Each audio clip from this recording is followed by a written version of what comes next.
MCQ ઇલેક્ટ્રિકલની master series 2માં આપ સર્વે મિત્રોનું હાર્દિક સ્વાગત છે. આજની સિરીઝમાં આપણે બે મુખ્ય વસ્તુ જોવાના છીએ. એક તો બાકી રહેલું આ પેપર સોલ્યુશનનો સમૂહ અને ત્યારબાદ એક સિંગલ પેપરનો પણ અભ્યાસ કરીશું. અને આની લાસ્ટમાં આપણે જોઈશું કે એમજીવીસીએલની પરીક્ષા જે ઓનલાઈન લેવાની છે તો એ કોમ્પ્યુટર બેઝડ ટેસ્ટની અંદર જે સીબીટી લેવાનું છે, સીબીટી યોજાવાનું છે, તો એ સીબીટીની અંદર તમે કઈ રીતે પરીક્ષા આપશો. ઓકે, તો એની થોડી ઘણી તૈયારી, કારણ કે મારી ઉપર 4 મિત્રોનો કોલ હતો અને 5-10 જણાએ મને નીચે કોમેન્ટ પણ કરેલી છે. આઈ થિંક 10 જણાએ કરી છે અને 2 જણા મિત્રોના આપણા વોટ્સએપ મેસેજ પણ હતા કે સર તમે સીબીટી વિશે જણાવજો. તો એના માટે હું તમને વાત કરું છું. ઓકે, તો આની લાસ્ટમાં આપણે સીબીટી પણ જોઈ લઈશું. ભારતની સપ્લાય ફ્રીક્વન્સી કેટલા સાયકલ પ્રતિ સેકન્ડ છે? તો 50. એનર્જીનો એકમ શું છે? તો કિલોવોટ અવર. 3 20 વાયર એટલે શું? તો 3 ગેજના 20 તારવાળો વાયર. ખોટી વાત છે. આન્સર આવે 3 વાયરવાળો 20 ગેજનો વાયર. સ્ટાર જોડાણ ધરાવતા બેલેન્સ્ડ 3 ફેઝ સર્કિટમાં ન્યુટ્રલ વાયરમાં કરંટ કેટલો હોય છે? તો મિત્રો, ન્યુટ્રલ વાયરમાં કોઈપણ પ્રકારનો કરંટ હોતો નથી જો બેલેન્સ્ડ સ્થિતિ હોય તો. અનબેલેન્સ્ડ આની જગ્યાએ લખ્યું હોત તો કોઈપણ પ્રકારનો કરંટ અંદર હોત. ઇન્ડક્ટિવ રિએક્ટન્સનો એકમ શું હોય? તો ઇન્ડક્ટિવ રિએક્ટન્સનો એકમ ઓહમ હોય છે મિત્રો. એકલા ઇન્ડક્ટન્સનો એકમ હેનરી હોય છે, પણ ઇન્ડક્ટિવ રિએક્ટન્સ એટલે કે અવરોધના સંદર્ભમાં હોય તો એનો એકમ હોય છે ઓહમ. કેપેસિટિવ રિએક્ટન્સ હોત તો પણ જવાબ ઓહમ આવત. ઇમ્પિડન્સ હોત તો પણ જવાબ ઓહમ આવત. અને રેઝિસ્ટન્સનો એકમ પૂછ્યો હોત તો પણ જવાબ ઓહમ આવત. પણ એકલું કેપેસિટન્સનો એકમ પૂછ્યો હોત તો ફેરાડે આવત. ઇન્ડક્ટન્સનો એકમ પૂછ્યો હોત તો હેનરી આવત. વીજ ટ્રાન્સફોર્મરને વીજળીથી રક્ષણ માટે શું વપરાય છે? તો મિત્રો, લાઇટનિંગ એરેસ્ટર વપરાતા હોય છે. વીજળીનો તાર વિદ્યુતની દ્રષ્ટિએ સુવાહક હોવો જોઈએ. મોટરમાં સ્ટાર્ટરનો ઉપયોગ શા માટે થાય છે? તો શરૂઆતમાં વધુ ટોર્ક મેળવવા માટે, હેવી કરંટ ઘટાડવા માટે, સરળતાથી શરૂ કરવા માટે. મિત્રો, બધા જ સાચા જવાબ છે. સ્ટેપઅપ ટ્રાન્સફોર્મરમાં શું વધારી શકાય? તો મિત્રો, વોલ્ટેજ વધારી શકાય. નીચેનામાંથી કયા લોસ ટ્રાન્સફોર્મરમાં થતા નથી? તો કોઈપણ પ્રકારના રોટેટિંગ પાર્ટના અભાવે કોઈપણ પ્રકારનો ફ્રિક્શન એટલે કે ઘસારાનો લોસ થતો નથી, અથવા ઘર્ષણ બળને રિલેટેડ લોસ થતો નથી. 3 ફેઝ એસી મોટરમાં લોડમાં હોય ત્યારે તે સામાન્ય રીતે કેટલો પાવર ફેક્ટર લે છે? તો મિત્રો, 0.7 થી 0.8 જેટલો પાવર ફેક્ટર લેતી હોય છે. ELCBનું પૂરું નામ શું થાય? તો ELCBનું પૂરું નામ છે અર્થ લીકેજ સર્કિટ બ્રેકર. મીટરમાં ડિસ્પ્લેમાં થતા MDનો અર્થ શું થાય? તો MD એટલે મેક્સિમમ ડિમાન્ડ. 1 યુનિટ બરાબર 1000 વોટ અવર. અવરનો મતલબ કલાક, વોટ કલાક. ABCનું પૂરું નામ શું થાય? Aerial bunched conductor. DO ફ્યુઝનું પૂરું નામ drop out fuse. Analogue meter કયા સિદ્ધાંત ઉપર કાર્ય કરે છે? વિદ્યુત પ્રવાહની ચુંબકીય અસર ઉપર કાર્ય કરતું હોય છે. ટ્રાન્સફોર્મરમાં સેન્ટર પર અર્થિંગ કરવા માટે કયો વાયર વપરાય છે? તો GI વાયર નંબર 8 વપરાય છે. માણસના શરીરનો અવરોધનો મુખ્ય ભાગ કયો છે? તો ચામડી. કોઈપણ સર્કિટમાંથી વહેતો વીજ પ્રવાહ માપવા માટે એમ્પિયર મીટરને લોડની સાથે કેવી રીતે જોડવામાં આવે છે? સિરીઝમાં જોડવામાં આવે છે, શ્રેણીમાં જોડવામાં આવે છે. AB સ્વિચનું પૂરું નામ શું છે? એરબ્રેક સ્વિચ. 3 ફેઝ 4 વાયર એનર્જી મીટરમાં પ્રેશર કોઇલની સંખ્યા કેટલી હોય છે? 3 ફેઝ 4 વાયર એનર્જી મીટરની અંદર પ્રેશર કોઇલની સંખ્યા 3 હોય છે. સામાન્ય રીતે વીજ ટ્રાન્સફોર્મરના low voltage side KitKat fuse વાપરવામાં આવે છે. સામાન્ય રીતે વીજ ટ્રાન્સફોર્મરના low voltage side KitKat fuse વાપરવામાં આવે છે. 100 એમ્પિયર અવર્સની ક્ષમતાની બેટરી 8 એમ્પિયર કરંટ આશરે કેટલા સમય માટે આપશે? 12 કલાક માટે આપશે. લો વોલ્ટેજ લાઇન માટે વીજ રેસા રસ્તો ક્રોસ કરતી વખતે ત્યારે સલામત અંતર ઊભું ઓછામાં ઓછું કેટલું કરવું જોઈએ? તો લો વોલ્ટેજની વાત હોય મિત્રો, અને લગભગ 18 ફૂટ જેટલું અંતર ઊભું કરવું જોઈએ. સેલને સિરીઝમાં જોડવાથી આઉટપુટ વોલ્ટેજ વધે છે અને પેરેલલમાં જોડવાથી આઉટપુટ વોલ્ટેજ ઘટે છે અને કરંટની અંદર વધારો થતો હોય છે. એટલે કે કરંટની ક્ષમતા વધારવાની હોય તો સેલને પેરેલલમાં જોડવામાં આવે છે. 400 વોલ્ટના સપ્લાય સાથે જોડેલા 2000 વોટના હીટરમાં કેટલા એમ્પિયરનો પ્રવાહ વધશે? તો 2000 વોટનું હીટર છે અને કેટલા એમ્પિયરનો પ્રવાહ શોધવાનો છે. 400 વોલ્ટનો સપ્લાય જોડેલો છે તો P બરાબર V² ભાગ્યા R કરીએ તો આપણને આન્સર મળી જાય. તો આરની વેલ્યુ મળે અને આરની વેલ્યુ ઉપરથી આપણે કરંટની વેલ્યુ શોધી શકીએ. તો સિમ્પલી આપણે કેલ્ક્યુલેટ કરવું પડશે, કારણ કે અહીંયા આન્સર આપેલો નથી. આગળના લેક્ચરમાં મેં તમને ભણાવી ચૂક્યો હશું, પણ જોઈ લઈએ. ચલો, P બરાબર V² ડિવાઇડેડ બાય R. આરને કરતા બનાવીએ એટલે 400 ગુણ્યા 400 ભાગ્યા 2000. ઓકે, 2000. 2 મીંડા અહીંથી નીકળી ગયા, 2 મીંડા અહીંથી નીકળી ગયા, 1 મીંડું અહીંથી નીકળ્યું. 40 ચોક 160 ભાગ્યા 2 એટલે 80 ઓમ આન્સર આવે આરનો. આ આન્સર શેનો આવ્યો? આપણને આર શોધ્યો. આર બરાબર કેટલા મળ્યા? 80 ઓમ. હવે આપણે શોધવાનું છે કરંટ. તો કરંટ શોધવા માટે શું કરીશું? કરંટ બરાબર I બરાબર V ભાગ્યા R. V કેટલો આપેલું છે? 400. 400 ભાગ્યા 80. મીંડું મીંડું ઉડી ગયું. 8 પંચા 40. 5 એમ્પિયર આન્સર આવશે. તો આ રીતે આપણે કેલ્ક્યુલેટ કરી શકીએ. કોઈ પણ હીટ રિલેટેડ એક્ઝામ્પલ પૂછાય તો એની અંદર 2 સૂત્ર કન્સિડર ખાસ યાદ રાખવાના કે કોઈ પણ વસ્તુની હીટ સાથે સંદર્ભમાં હોય અથવા લોડ સાથે સંદર્ભમાં હોય તો I² R P બરાબર અને P બરાબર V² ભાગ્યા R. ઓકે, હવે નેક્સ્ટ ક્વેશ્ચન જોઈએ. ડીસી જનરેટરમાં આર્મેચરથી બાહ્ય સર્કિટને કરંટ શેના મારફતે આપવામાં આવે છે? તો ડીસી જનરેટરમાં આર્મેચરથી બાહ્ય સર્કિટને સ્લિપ રિંગના માધ્યમથી કરંટ આપવામાં આવતો હોય છે. ઇલેક્ટ્રોલિસિસની પ્રક્રિયા થવા માટે શું જરૂરી છે? તો ઇલેક્ટ્રોલિસિસની પ્રક્રિયા માટે ડીસી સપ્લાય જરૂરી છે. ઔદ્યોગિક ઉપયોગોમાં ડીસી મોટરનો ઉપયોગ વધારે થાય છે કારણ કે તો તેની રચના ઉપરના તમામ આવશે. તેની રચના સરળ હોય છે, તે સસ્તી હોય છે અને તે મજબૂત પણ હોય છે. વીજ ટ્રાન્સફોર્મર કયા પ્રવાહ ઉપર કાર્ય કરે છે? તો એસી પ્રવાહ ઉપર કાર્ય કરે છે, ડીસી પ્રવાહ ઉપર કાર્ય કરતો નથી. ખાલી જગ્યા વોલ્ટથી ઉપર ઓપરેટ કરતા સાધનોનું અર્થિંગ કરવું જરૂરી છે. તો 440 વોલ્ટથી એટલે કે 3 ફેઝ લાઇન ઉપર ઓપરેટ કરતા સાધનોનું અર્થિંગ કરવું જરૂરી છે. વીજ ટ્રાન્સફોર્મરની ક્ષમતા કેવીએમાં હોય છે, કિલોવોટ અવરમાં. ઓકે, કેપેસિટરનો એકમ શું હોય છે? કેવીએમાં હોય છે. ઓકે, આ ખોટો આન્સર લખેલો છે અહીંયા, કિલોવોલ્ટ એમ્પિયરમાં હશે. ઓકે, અમારે બોલવામાં KVA. અને ઉર્જા પૂછી હોય તો kWh કિલોવોટ અવર આવે, પણ આની અંદર આન્સર આવશે કિલોવોલ્ટ એમ્પિયર. કેપેસિટરનો એકમ શું છે? તો ફેરાડે હોય, માઇક્રો ફેરાડે પણ કહી શકાય. ઓકે, એના પછીનો પ્રશ્ન જોઈએ. સામાન્ય રીતે વીજ ટ્રાન્સફોર્મરના કુલિંગ માટે શું વપરાય છે? તો મિત્રો ઓઇલ. બેટરી ચાર્જ કરવા માટે કઈ પદ્ધતિનો ઉપયોગ થાય છે? તો એક સરખા કરંટ એટલે કોન્સ્ટન્ટ કરંટ મેથડનો ઉપયોગ થતો હોય છે. XLPEA કેબલ કયા શેનો પ્રકાર છે? તો કેબલનો પ્રકાર છે. અવરોધ માપવા માટે કઈ પદ્ધતિ વપરાય છે? તો વિસ્ટન બ્રિજની પદ્ધતિ પણ વપરાય છે, કેમ્બ્રિજની પદ્ધતિ પણ વપરાય છે. ઓકે, અહીંયા ઉપરનામાંથી કોઈ નહીં એટલા માટે લખેલું, મતલબ આન્સર ખોટો અહીંયા આપેલો છે. પાવર ફેક્ટર KWH ભાગ્યા પાવર ફેક્ટર એટલે શું? તો કિલોવોટ હવર ભાગ્યા કિલોવોલ્ટ એમ્પિયરનો ગુણોત્તર.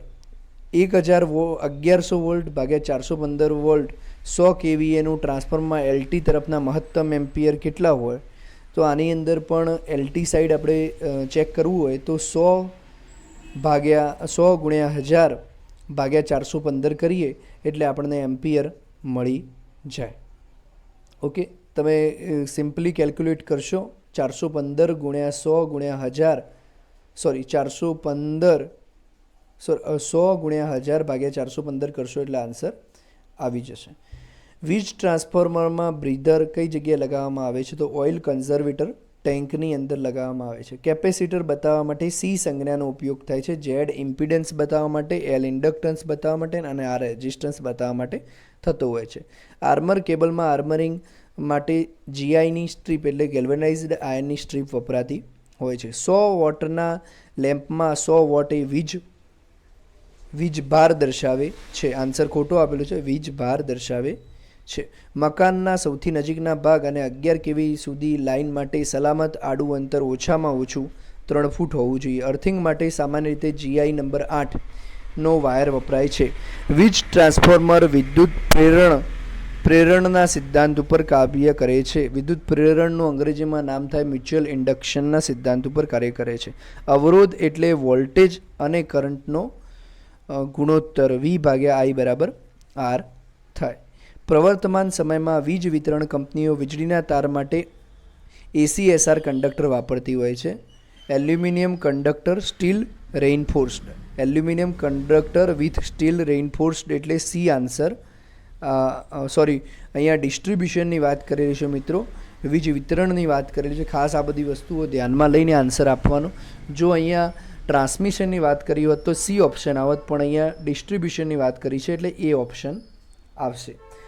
ધાતુમાં વિદ્યુતના અવરોધનો આધાર શેની ઉપર રહે છે? કોના ઉપર રહેતો નથી?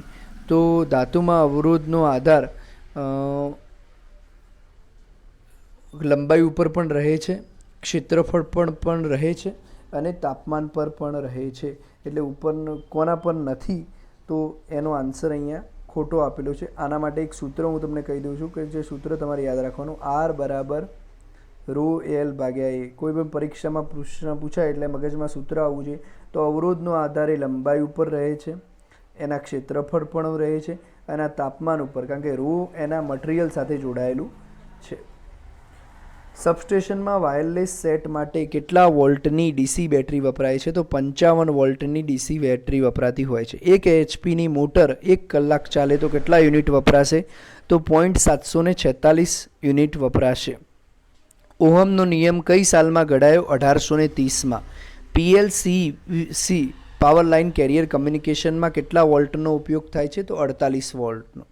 PLCનું પૂરું નામ power line carrier communication. Transformer આમાંથી કયો ભાગ આવતો નથી? બુકલોઝ રિલે આવે છે, બ્રીધર આવે છે અને કન્ઝર્વેટર ટેન્ક પણ આવે છે. TC ચેનલ આવતી નથી. 11 કેવીની લાઇનમાં AB સ્વિચને ચાલુ કાપવાથી શું અસર થશે? AB સ્વિચને ચાલુમાં કાપવાથી લાઇન ટ્રીપ થશે. ઓકે, ચોમાસામાં લાઇન ઉપર વીજળી પડવાથી લાઇનને રક્ષણ આપે તેના માટે શું વપરાય છે? તો લાઇટનિંગ એરેસ્ટર વપરાય છે.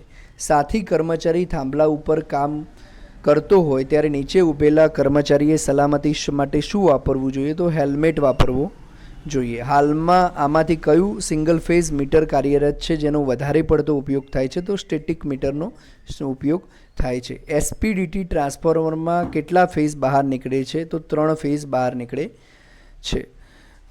CT મીટર ક્યાં લગાવવામાં આવે છે? તો 3 ફેઝ કનેક્શનમાં લગાવવામાં આવે છે. DTR મીટરમાં કુલ કેટલા કનેક્શનના કોન્ટેક્ટ આપેલા હોય છે? તો 12.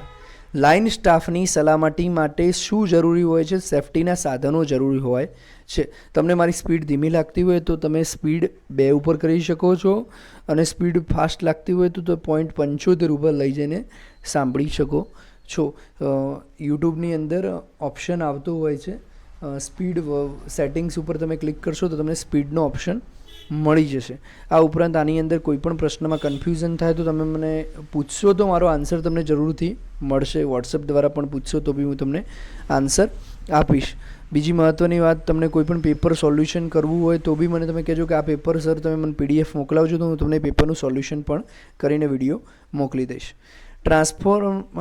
લાઇન સ્ટાફની સલામતી માટે શું જરૂરી છે? તો સેફ્ટીના સાધનો જરૂરી છે. ટ્રાન્સફોર્મર ડ્રાય એર ઉપલબ્ધ કરવા માટે શાનો ઉપયોગ થાય છે? તો બ્રીધરનો ઉપયોગ થાય છે. જે એસીનું ડીસીમાં રૂપાંતર કરે તેને શું કહેવાય? તો કન્વર્ટર કહેવાય. ઓકે, અથવા રેક્ટિફાયર કહેવાય. ભારતમાં સપ્લાય ફ્રિકવન્સીનું મૂલ્ય જણાવો તો 50 હર્ટ્ઝ. માણસો અને મશીનોને રક્ષણ મળે તે માટે શાનો ઉપયોગ થાય છે? તો અર્થિંગનો ઉપયોગ થાય છે.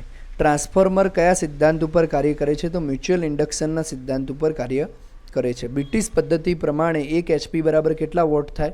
746 વોલ્ટ થાય. આમાંથી કઈ ધાતુ વીજળીનું સુવાહક છે? તો સોનું. મેગર કેટલા વોલ્ટ ઉત્પન્ન કરે છે? તો 500 વોલ્ટ DC. ગુજરાતમાં હાલ ઉર્જા મંત્રી કોણ છે? તો સૌરભભાઈ પટેલ. આમાંથી કયો ફોલ્ટ અર્થ ફોલ્ટ ના કહેવાય? તો બર્ડ ફોલ્ટ એ અર્થ ફોલ્ટ કહી શકાય નહીં. તાણિયામાં ઇન્સ્યુલેટરનો ઉપયોગ શા માટે થાય છે? તો કરંટ પસાર ન થાય તેના માટે. વીજ થાંભલા ઉપર કામ કરતી વખતે શાનો ઉપયોગ કરવો જોઈએ? તો સેફ્ટી બેલ્ટનો ઉપયોગ કરવો જોઈએ. વીજ દબાણનો મૂળભૂત એકમ કયો છે? વોલ્ટેજ. ઓપરેટિંગ રોડનો ઉપયોગ શું થાય છે? તો ડ્રોપ આઉટ ફ્યુઝ ચડાવવા ઉતારવા માટે થાય છે. કોઈપણ કર્મચારી કરંટથી બચાવવા માટે આમાંથી શાનો ઉપયોગ ન કરવો જોઈએ? તો મિત્રો આમાંથી શાનો ઉપયોગ ન કરવો જોઈએ? તેમાં આવશે એલ્યુમિનિયમ કંડક્ટરનો ઉપયોગ કરવો જોઈએ નહીં. ITIનું પૂરું નામ શું થાય? તો ઇન્ડસ્ટ્રીયલ ટ્રેનિંગ ઇન્સ્ટિટ્યૂટ. સબસ્ટેશનની બેટરીમાં કયો એસિડ વપરાય છે? તો સલ્ફ્યુરિક એસિડ વપરાતો હોય છે. OLTCનું પૂરું નામ આપો. ઓનલોડ ટેપ ચેન્જર. પાવર સ્ટેશનમાં આમાંથી શાનો ઉપયોગ વીજળી પેદા કરવા માટે થાય છે? તો ટર્બાઇનનો. જ્યારે સબસ્ટેશનમાં પાવર ટ્રાન્સફોર્મરમાં ઓવરલોડના કારણે ઓઇલ ગરમ થાય તેવી પરિસ્થિતિમાં બુક્લોઝ રિલે, હંમેશા યાદ રાખવાનું, બુક્લોઝ રિલે ઇન્ટરનલ ફોલ્ટ આપણને બતાવે છે. એટલે ઇન્ટરનલ ફોલ્ટ માટે બુક્લોઝ રિલેનો ઉપયોગ થતો હોય છે. કયા પ્રકારના મીટરમાં આપણે તેના પાર્ટ જોઈ શકીએ તેને કયું મીટર કહેવાય? તો સ્ટેટિક મીટર. 11 kVના સેન્ટર ઉપર કુલ કેટલા અર્થિંગ કરવામાં આવે છે? 8. TC સેન્ટર ઉપર લગાવવામાં આવતું CT મીટરમાં CT કોઇલ લાઇનની કઈ બાજુએ લગાવવામાં આવે છે? તો આઉટગોઈંગ લાઇન તરફ લગાવવામાં આવે છે. 66 kV લાઇનમાં ટાવર ઉપર ફોલ્ટ ન થાય તે માટે શું લગાવવામાં આવે છે? તો મિત્રો બર્ડ ગાર્ડ લગાવવામાં આવે છે. સામાન્ય સંજોગોમાં લાઇન ઉપર અર્થિંગ હોય તો કામચલાઉ અર્થિંગ ચાલે? ઉપરના બંને ચાલે પણ ખરું અને ન પણ ચાલે. એનર્જી મીટરમાં યુનિટની ગણતરી શેમાં થાય છે? તો kWhમાં થાય છે. ગુજરાતની અંદર રાજ્યમાં લોડ ડિસ્પેચ સેન્ટર ક્યાં કાર્યરત છે? તો ગોત્રી ખાતે કાર્યરત છે. ગ્રાહક દ્વારા વપરાતા જનરેટર સેટથી વીજ અકસ્માત અટકાવવા ગ્રાહકના વીજ પ્રસ્થાપન પર કઈ સ્વિચ લગાવવામાં આવે છે? લગાવવી જોઈએ? 2-વે સ્વિચ લગાવવી જોઈએ. ટ્રાન્સફોર્મરની સિલિકા જેલનો સામાન્ય સંજોગોમાં રંગ કેવો હોય છે? ભૂરો, અને ત્યારબાદ એક ગુલાબી થતો હોય છે. એક ટ્રાન્સફોર્મરનું વાઇન્ડિંગ બોડી સાથે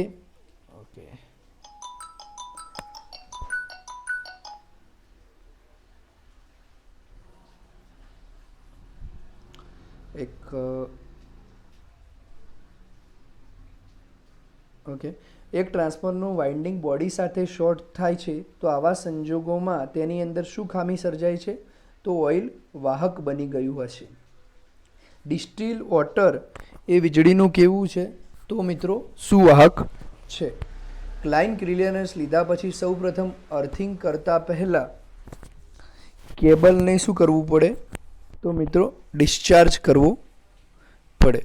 એક સિંગલ ફેઝ સર્કિટનો લોડ 1000 વોટ છે, 10 કલાક કરતાં અડધું ચાલે છે તો કેટલા યુનિટ પાવર વપરાશે? તો 5 યુનિટ પાવર વપરાશે. ડિસ્ટ્રીબ્યુશન ટ્રાન્સફોર્મરમાં 2 ફેઝ વચ્ચેના વોલ્ટેજ 433 વોલ્ટ હોય છે. પોલિમેરિક ઇન્સ્યુલેટરનો ફાયદો મહત્વનો છે કે એમાં પંચર થતું નથી. વીજ ટ્રાન્સફોર્મરની ક્ષમતા kVAમાં મપાય છે. ઓકે. જ્યારે 66 kV લાઇન શાર્પ ટર્ન લેતી હોય ત્યારે નીચે પૈકી કયું ઇન્સ્યુલેટર વપરાય છે? તો મિત્રો સ્ટ્રેઇન ઇન્સ્યુલેટર વપરાય છે. નીચેના પૈકી કઈ ફ્રીક્વન્સી સૌથી વધુ લાંબો સમયગાળો લેતી હશે? તો 1 હર્ટ્ઝ. જેટલી ફ્રીક્વન્સી ઓછી એટલો એનો સમયગાળો વધારે. વાયરિંગ ઇન્સ્ટોલેશનમાં લીકેજ કરંટ ખાલી જગ્યાના કારણે વહે છે, ઇન્સ્યુલેશન ફેલિયરના કારણે વહે છે. ઇન્ડક્ટિવ સર્કિટનો પાવર ફેક્ટર કેવો હોય છે? તો લેગિંગ હોય છે, અને કેપેસિટિવ સર્કિટનો પાવર ફેક્ટર લીડિંગ હોય છે. ટ્રાવેલિંગ વેવ સામે ઇક્વિપમેન્ટના રક્ષણ માટે નીચેનામાંથી કયું સાધન વપરાય છે? તો લાઇટનિંગ એરેસ્ટર વપરાતું હોય છે. સ્ટાર કનેક્શનમાં લાઇન કરંટ અને ફેઝ કરંટ વચ્ચે શું સંબંધ હોય છે? તો લાઇન કરંટ બરાબર ફેઝ કરંટ થાય. લેડ એસિડ બેટરી કયા પ્રકારની બેટરી છે? તો સેકન્ડરી સેલ ટાઈપની બેટરી છે. SF6 સર્કિટ બ્રેકર માટે નીચેનામાંથી કયું વિધાન સાચું છે? તેનો આર્કિંગ ટાઈમ હવા કરતાં વધારે હોય છે. ખોટી વાત છે. SF6ની ડાયઇલેક્ટ્રિક સ્ટ્રેન્થ હવા કરતાં 5 થી 6 ગણી છે, એ પણ ખોટી વાત છે. લગભગ 14 થી 15 ગણી છે. આર્કિંગ એટલે આગ ઓલવવાનો ટાઈમ. હવે હવા કરતાં જો આગ ઓલવવાનો ટાઈમ વધારે હોત તો SF6 સર્કિટ બ્રેકર આપણે થોડું વાપરત, હવા જ વાપરત ને. SF6 સર્કિટ બ્રેકરની ડાયરેક્ટ ઇલેક્ટ્રિક સ્ટ્રેન્થ 5 થી 6 ગણી નહીં, પણ 14 થી 15 ગણી હોય છે. અને તેનું મેન્ટેનન્સ વધારે છે, એ સાચો આન્સર છે. તેનો ઉપયોગ કોલસાની ખાણોમાં થઈ શકે, એ વાત ખોટી છે. કેટલા મૂલ્યનો વીજ પ્રવાહ મનુષ્યના શરીરમાંથી પસાર થાય તો તે પ્રાણઘાતક નીવડી શકે છે? 30 થી 50 મિલી એમ્પિયર સુધીનો કરંટ જો મનુષ્યના શરીરમાંથી પસાર થાય તો પ્રાણઘાતક નીવડી શકે છે. ફ્યુઝના જોડાણ ખાલી જગ્યામાં કરવામાં આવે છે તો લાઇનની સિરીઝમાં કરવામાં આવે છે. નીચેના પૈકી કયું વિધાન ડિસ્ટ્રીબ્યુટર માટે સાચું નથી? તો ડિસ્ટ્રીબ્યુટરમાં સાચું નથી, ટેપિંગ હોતા નથી, તો એ ખોટી વાત છે. તેમાં ટેપિંગ કરીને જ આપણે સર્વિસ મેઇન્સ સુધી પહોંચતા હોઈએ છે. ફીડર દ્વારા ફીડ કરવામાં આવે છે. વીજ સેક્શનોમાં કરંટ એકસરખો હોતો નથી. તેનો ઓવરહેડ પ્રકારનો, અંડરગ્રાઉન્ડ પ્રકારનો, બંને પ્રકારનો હોઈ શકે. ખાલી ટેરની ટેપિંગ હોતા નથી, એ ખોટી વાત છે. ટેપિંગ કરેલા હોય છે. ટેપિંગ એટલે અંદરથી કનેક્શન લેવા. સિસ્ટમ અર્થિંગ ક્યાં કરવામાં આવે છે? તો જનરેટિંગ સ્ટેશન અને સબસ્ટેશનમાં. 320નો વાયર એટલે 3 વાયર અને 20 ગેજવાળો તાર, એટલે 20 ગેજના 3 તારવાળો વાયર. ટ્રાન્સમિશન લાઇન અર્થ કે ગ્રાઉન્ડ તારનો આધાર શેના ઉપર હોય છે? તો તેના મહત્તમ ફોલ્ટ કરંટ અને સોઇલ રેઝિસ્ટન્સ ઉપર હોય છે. ISI ઇન્ડસ્ટ્રી સ્ટાન્ડર્ડ મુજબ અર્થિંગ સિસ્ટમના અવરોધનું મૂલ્ય કેટલું હોવું જોઈએ? તો 1 ઓહ્મથી ઓછું નહીં. ઓકે, 1 ઓહ્મથી ઓછું હોવું જોઈએ. જેટલું અર્થિંગમાં અવરોધ ઓછો હશે એટલું ઝડપથી લીકેજ કરંટ ગ્રાઉન્ડ થઈ જશે, એટલે 1 ઓહ્મથી ઓછું હોવું જોઈએ. 3 પિન પ્લગમાં મોટા ડાયામીટરની પિન કનેક્શન શેના માટે હોય છે? તો અર્થ માટે હોય છે. નીચેના પૈકી કયું રેક્ટિફાયર સૌથી વધારે પ્રખ્યાત છે? તો બ્રિગ્સ રેક્ટિફાયર. એક ટ્રાન્સફોર્મરના ફૂલ લોડ પર આયર્ન લોસ અને કોપર લોસ અનુક્રમે 100 વોટ અને 150 વોટ છે, તો હાફ લોડ પર તેનો આયર્ન લોસ કેટલો હશે? તો આયર્ન લોસમાં કોઈ ફેરફાર થતો નથી, 100 વોટ. આપણા ઘરમાં વપરાતું એનર્જી મીટરનો સમાવેશ કયા પ્રકારના ઇન્સ્ટ્રુમેન્ટમાં કરવામાં આવે છે? તો ઇન્ટિગ્રેટિંગ ઇન્સ્ટ્રુમેન્ટમાં કરવામાં આવે છે. ઇન્ટિગ્રેટિંગ એટલે સંકલન કરતું હોય, જે કરંટ અને વોલ્ટેજ અને સમય ત્રણનું ઇન્ટિગ્રેશન કરે છે. કેપેસિટરનો ઉપયોગ નીચેના પૈકી કઈ રાશિનું મૂલ્ય સુધારવા માટે થાય છે? તો પાવર ફેક્ટર. ઓવરહેડ લાઇનમાં અર્થ વાયરના ટોપ છેડાનું કનેક્શન ક્યાં હોય છે? થાંભલાની મેટલ બોડી, મેટલ એસેસરીઝ તેમજ ગ્રાઉન્ડ વાયર સાથે કરવામાં આવે છે. ક્લિપ ઓન મીટરમાં પ્રાઇમરી વાઇન્ડિંગ તરીકે કયું કાર્ય કરે છે? તો કરંટ કેરિંગ કંડક્ટર કાર્ય કરતો હોય છે. પોટેન્શિયલ ટ્રાન્સફોર્મર માટે નીચેનામાંથી કયું વિધાન સાચું નથી? તો પ્રાઇમરીમાં ઓછા આંટા હોય છે અને સેકન્ડરીમાં વધારે આંટા હોય છે, એ વિધાન સાચું નથી. ઓકે, 3 ફેઝ સર્કિટમાં 2 વોટમીટર વિધિ દ્વારા પાવર માપતી વખતે 1 વોટમીટરનું રીડિંગ 0 હોય તો પાવર ફેક્ટર કેટલો હશે? તો અડધો હશે. આ એક્ઝામ્પલના સંદર્ભમાં પણ આવો પ્રશ્ન પૂછી શકાય કે 2 વોટમીટરમાં આટલું બતાવે છે ને 1 વોટમીટરનું રીડિંગ 0 છે, તો આન્સર પાવર ફેક્ટરનો શું હશે? તો કોઈ કેલ્ક્યુલેશન કરવાની જરૂર નથી, સીધો આન્સર છે પાવર ફેક્ટર 0.5 હશે. કંડક્ટરનો ગેજ નંબર વધારતા તેનો વ્યાસ શું થાય છે? ઘટે છે. કંડક્ટરની અંદર જેમ જેમ ગેજ ડિસ્ટ્રીબ્યુશન પોલ પરથી ઉપભોક્તાના ઘર સુધીના લાઇનને શું કહે છે? તો મિત્રો એને સર્વિસ મેઇન્સ કહેવામાં આવે છે. IE નિયમ અનુસાર કોઈપણ વાયરિંગ ઇન્સ્ટોલેશનમાં લીકેજ કરંટનું મૂલ્ય ખાલી જગ્યાથી વધવું ન જોઈએ, તો ફૂલ લોડ કરંટના 1/5000માં ભાગથી વધવું જોઈએ નહીં. નીચેને દર્શાવેલ ટેસ્ટ પૈકી કયા ટેસ્ટ માટે મેગરની જરૂર નથી? અર્થ રેઝિસ્ટન્સ જાણવા માટે, અર્થ સાથેનો ઇન્સ્યુલેશન પ્રતિરોધ જાણવા માટે મેગરની જરૂર પડે છે. અર્થ કન્ટિન્યુટી ટેસ્ટ કરવા માટે મેગરની જરૂર પડતી નથી. ઓકે, અર્થ કન્ટિન્યુટી ટેસ્ટ આવશે. અર્થ કન્ટિન્યુટી ટેસ્ટ જાણવા માટે મેગરની જરૂર પડતી નથી. 2 વાયર વચ્ચેનો ઇન્સ્યુલેશન પ્રતિરોધ જાણવા માટે પણ જરૂર પડતી હોય છે. MCB એ મૂળભૂત રીતે નીચેના પૈકી કઈ ડિવાઇસનું કોમ્બિનેશન છે? તો ફ્યુઝ અને ઓવરલેડ રિલેનું કોમ્બિનેશન છે. પોલીફેઝ પાવર જનરેશન માટે કેટલા ફેઝ હોય છે? તો મિત્રો 3 ફેઝ હોય છે. નીચે દર્શાવેલ પ્રવૃત્તિ પૈકી કઈ પ્રવૃત્તિ પાવર ટ્રાન્સફોર્મર માટે દર મહિને કરવામાં આવે છે? તો ઓર લેવલનું ચેકિંગ. CFL લેમ્પનું પૂરું નામ શું થાય? તો કોમ્પેક્ટ ફ્લોરોસન્ટ લેમ્પ. આપેલ સંજ્ઞા પૈકી શું દર્શાવે છે? તો અહીંયા ચેચિસ ગ્રાઉન્ડ દર્શાવે છે. એના પછી નીચે થોડી ઉપર નીચે સંજ્ઞાઓ થઈ ગઈ છે, તો એ સંજ્ઞાની તમને ખબર જ છે, છતાંય હું અહીંયા હાઇલાઇટ કરી દઉં. તો આ જે છે આ ચેચિસ ગ્રાઉન્ડ દર્શાવે છે અને આ ક્લિપ ઓન મીટર છે. ઓકે, એના પછીની વાત કરીએ તો આ પિન ટાઈપ ઇન્સ્યુલેટર છે. એના પછી વાત કરીએ તો આ એરબ્લાસ્ટ સર્કિટ બ્રેકર છે અને આ સેલ ટાઈપ ટ્રાન્સફોર્મર છે. એના પછી આ કિટકેટ ફ્યુઝ આવશે. ઓકે, કિટકેટ ફ્યુઝ છે. એના પછીનો HRC ફ્યુઝ છે. એના પછી સેકલ ટાઈપ ઇન્સ્યુલેટર છે. નીચેના પૈકી આ જે સંજ્ઞા વાપરેલી છે ડિજિટલ એનર્જી મીટર માટે વાપરેલી છે. આ જે ઇન્સ્યુલેટર થાંભલા ઉપર તાણિયામાં વપરાતું હોય છે અને સ્ટ્રે ઇન્સ્યુલેટર તરીકે આપણે ઓળખતા હોઈએ છીએ. એના પછી ટ્રાન્સફોર્મર શેમાં દર્શાવવામાં આવે છે તો KVAમાં દર્શાવવામાં આવે છે. અર્થ કંડક્ટરને ખાલી જગ્યા દ્વારા અર્થ કંડક્ટર લીકેજ કરંટને સરળ ગ્રાઉન્ડ પાથ પૂરો પાડે છે. કન્ઝ્યુમરને મળતા વોલ્ટ નક્કી કરેલ વોલ્ટેજમાંથી ખાલી જગ્યા કરતાં વધારે ફેરફાર થવો જોઈએ નહીં, તો ±5% કરતાં વધારે ફેરફાર થવો જોઈએ નહીં. ભારતમાં સપ્લાય ફ્રીક્વન્સી કેટલી સાયકલ પ્રતિ સેકન્ડની છે તો 50 હર્ટ્ઝ અથવા 50 સાયકલ પ્રતિ સેકન્ડની છે. મલ્ટીમીટરનો ઉપયોગ શેના માટે થાય છે તો મિત્રો કરંટ, રેઝિસ્ટન્સ અને વોલ્ટેજ તમામ વસ્તુ માપવા માટે થતો હોય છે. સારા ટ્રાન્સફોર્મરમાં ઓઇલની ડાયલેક્ટ્રિક સ્ટ્રેન્થ કેટલી હોય છે તો 40 કિલોવોલ્ટ પર mm જેટલી હોય છે. ઓવરહેડ લાઇનમાં નીચેના પૈકી કયો કંડક્ટર વપરાય છે તો મેં તમને વાત કરી હતી ACSR એલ્યુમિનિયમ કંડક્ટર સ્ટીલ રેઇનફોર્સનો. લો વોલ્ટેજ અને ડિસ્ટ્રીબ્યુશન લાઇનમાં ડેડ એન્ડ માટે નીચેના પૈકી કયો ઇન્સ્યુલેટર વપરાતો હોય છે તો સ્ટ્રેઇન ઇન્સ્યુલેટર વપરાતો હોય છે. SI પદ્ધતિમાં વીજ પ્રવાહ માપવાનો એકમ શું છે તો એમ્પિયર છે. શુદ્ધ ધાતુનો અવરોધ તાપમાન વધવાની સાથે વધે છે. નીચેનામાંથી કયું સમીકરણ સાચું છે તો એમ્પિયર બરાબર કુલંબ ભાગ્યા સેકન્ડ, Q બરાબર IT. ઓકે, Q બરાબર IT. કુલંબ એટલે Q, એમ્પિયર એટલે I અને સેકન્ડ અહીંયા એમ્પિયરને કરતાં બનાવે છે એટલે એમ્પિયર બરાબર કુલંબ ભાગ્યા સેકન્ડ. નીચેના પૈકી કઈ સર્કિટમાં પાવર વ્યય શૂન્ય થાય છે તો ઓપન સર્કિટમાં, કારણ કે કોઈ પણ પ્રકારનો પાવર એની રીતે પસાર થતો નથી. નીચેના પૈકી કયા પ્રકારના સબસ્ટેશન પાવર સિસ્ટમમાં ઘણી સંખ્યામાં હોય છે તો ડિસ્ટ્રીબ્યુશન સબસ્ટેશન. જમીનમાં ભેજ વધવાથી અર્ધ રેઝિસ્ટન્સમાં ઘટાડો થાય છે. સબસ્ટેશનમાં અર્થ પ્રતિરોધની મહત્તમ કિંમત 1 ઓહ્મ હોવી જોઈએ. માનવ શરીર વિદ્યુતનું વાહક છે. 8 ઓહ્મ અને 24 ઓહ્મના રેઝિસ્ટન્સને પેરેલલમાં જોડવામાં આવે તો 6 ઓહ્મ આપણને સમતુલ્ય અવરોધ મળે. સ્ટાન્ડર્ડ વાયરનો ગેજ અને તેનો વ્યાસ દર્શાવે છે. ઇન્સ્યુલેટિંગ પદાર્થની વધારેમાં વધારે વોલ્ટેજ સહન કરવાની ક્ષમતાને ડાયલેક્ટ્રિક સ્ટ્રેન્થ આપણે કહેતા હોઈએ છીએ. વિદ્યુત સર્કિટમાં વીજ દબાણ માપવા માટે વોલ્ટ મીટરનો ઉપયોગ થાય છે. અકસ્માત એ અનિયંત્રિત, અનિયોજિત અને અનિચ્છનીય ઘટના છે.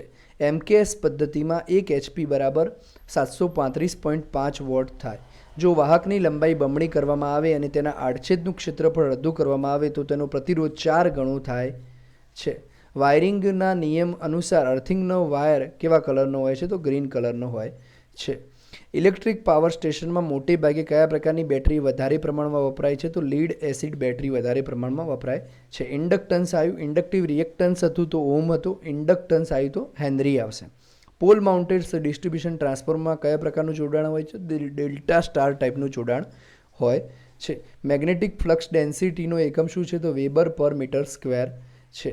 શુદ્ધ કેપેસિટર માટે પાવર ફેક્ટર 0 લીડિંગ હોય છે. એકલું કેપેસિટર સર્કિટમાં હોય તો, કેપેસિટર અને રેઝિસ્ટન્સ હોય તો લીડિંગ હોય છે. કેપેસિટરનો કેપેસિટિવ રિએક્ટન્સ ખાલી જગ્યાના ફ્રીક્વન્સીના વ્યસ્ત પ્રમાણમાં હોય છે. ઇન્ડક્ટન્સનો ઇન્ડક્ટિવ રિએક્ટન્સ ફ્રીક્વન્સીના સમપ્રમાણમાં હોય છે. Induction motor, transformer, discharge lamp, choke વગેરે સાથે કેપેસિટર લગાડવાનો મુખ્ય હેતુ શું છે તો પાવર ફેક્ટર સુધારવા માટે. ELCBનું પૂરું નામ શું થાય? Earth leakage circuit breaker. AC meter દ્વારા માપન કરવામાં આવતી રાશિનું મૂલ્ય શું છે તો એને RMS વેલ્યુ એટલે ઇક્વિવેલન્ટ ટુ DC વેલ્યુ કહેતા હોઈએ છે. ઉપરના પ્રશ્નોમાં કોઈપણ પ્રકારનું કન્ફ્યુઝન હોય તો તમે મને વોટ્સએપ મેસેજ કરી શકો છો અથવા કોલ કરી શકો છો. આ ઉપરાંત આપણે સિરીઝ તો ચાલુ જ રાખીશું. પરીક્ષા પહેલાં બીજી 2-4 ક્વિક રિવિઝન સિરીઝો પણ લોન્ચ કરી દઈશું. આ ઉપરાંત MGVCLની પરીક્ષા અંગેનું ટૂંકમાં માર્ગદર્શન કેવી રીતે પરીક્ષા આપવી એ પણ મેં આના પછીના વિડીયોમાં એટેચ કરેલું છે, તો એ પણ તમે જોશો. એમાં કોઈ કન્ફ્યુઝન હોય તો તમે મને પૂછી શકો છો. જય હિન્દ મિત્રો. નમસ્કાર મિત્રો, તમને જે પણ MGVCLની એક્ઝામમાં આવી કંઈક તમારે ડેટા એન્ટર કરવાનો થશે, પાસવર્ડ, ઈમેલ આઈડી, અને ત્યારબાદ તમે સબમિટ ઉપર ક્લિક કરશો એટલે તમને એક ઇન્ફોર્મેશન દેખાશે કે I have read understood about conditions, અને પછી એ કન્ડિશન ઉપર તમે એગ્રી કરશો ત્યારબાદ તમે એક્ઝામ માટે બિગિન થઈ શકશો. એક્ઝામ માટે બિગિન થશો એટલે એક્ઝામની અંદર સ્ક્રીન ઉપર પ્રશ્ન આવશે. એમાં જો સેક્શન વાઇઝ તમારા પ્રશ્નો હશે તો સેક્શન અમે અહીંયા એક્ઝામ લીધું છે MGVCLનું એક્ઝામ્પલ, ઓકે. પરંતુ એમાં જનરલી બીજી VSJની એક્ઝામમાં ઓપ્શન નહીં હોય તો ત્યાં તમે નીચે A, B અથવા C અથવા D કોઈ પણ તમે ઓપ્શન ચૂઝ કરી શકો છો. ઓપ્શન ચૂઝ કર્યા પછી તમે જેવો ઓપ્શન ચૂઝ કરો ત્યારબાદ તમે સેવ અને નેક્સ્ટ ઉપર ક્લિક કરશો એટલે 1 નંબરનો આન્સર ગ્રીન થઈ જશે. ત્યારબાદ તમે કોઈ પણ બીજો પ્રશ્ન પણ ચૂઝ કરશો તો બીજો પ્રશ્નનો આન્સર એના બાદ સેવ અને નેક્સ્ટ કરશો તો બીજો આન્સર પણ ગ્રીન થઈ જશે. અથવા હવે હું તમને એક એક્ઝામ્પલ આપું કે ત્રીજો પ્રશ્ન તમે કોઈક રિવ્યૂ માટે રાખવા માગો છો તો તમે લાસ્ટમાં એને જોવા માગો છો, એનો આન્સર નથી આપતા તો રિવ્યૂ ઉપર રેડ કલરનો થશે. તમે ડાયરેક્ટ જમ્પ કરવા માગો છો 11 નંબરના પ્રશ્ન ઉપર, 13 નંબરના પ્રશ્ન ઉપર કે 27 નંબરના પ્રશ્ન ઉપર તો તમે ડાયરેક્ટલી જમ્પ પણ કરી શકશો, અને જમ્પ કર્યા બાદ તમને યાદ પણ રહેશે કે તમે રેડ અક્ષરના છે અને અંદર આન્સર લખવાના બાકી છે. એના પછી વાત કરીએ કે જો જેનો આન્સર આપ્યો છે ગ્રીન દેખાય છે. હવે કોઈ પણ એક પ્રશ્ન જોઈએ જેનો આપણે આન્સર આપીએ, આન્સર આપ્યા બાદ આપણે રિવ્યૂ માટે પણ રવા દઈએ. ધારો કે આનો આન્સર પણ આપ્યો અને એને રિવ્યૂ માટે પણ રવા દીધો તો એનો કલર તમે જુઓ મિત્રો કે એક અલગ બ્લુ ટાઈપનો કલર થાય છે. તો એ ટાઈપનો એની અંદર કલર થશે. મતલબ 4 પ્રકારના કલરો તમને જોવા મળશે. તમે આન્સર આપશો તો જ ગ્રીન થશે, ઓકે.